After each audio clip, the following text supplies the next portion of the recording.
And as I've spoken with people about that, I found that there's two impediments. One is I think there's just this mythology of entrepreneurship that you need to be Michael Dell or Steve Jobs. You need to have the unobtainable idea and a personality and capability and drive that none of us have. Or there's just a fear of AI. There's like the blinking cursor, and all I hear in the news is how it's going to take my job, and so a lot of people are putting their head in the sand about it.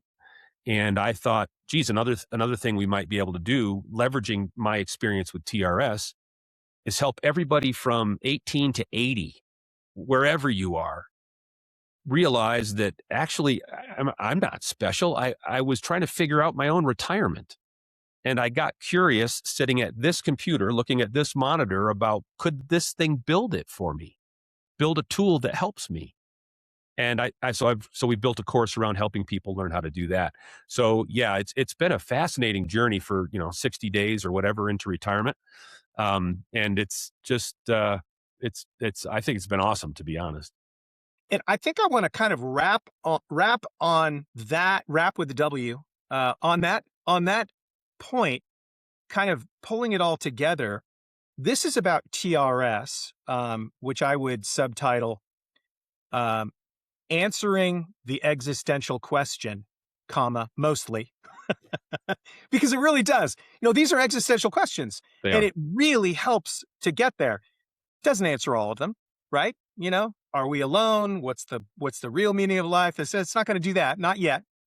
But the interesting connection there, that this is so tied to you personally and your experience. So when we approach this, I want people to approach TRS to benefit themselves in sort of a microcosm way. But I'm also hoping that people look at this and go, wow, the barrier to entry when it comes to taking my ideas and implementing them has become a lot lower. It still takes work. It still takes smarts. Claude's not going to do anything on its own. None of these tools will.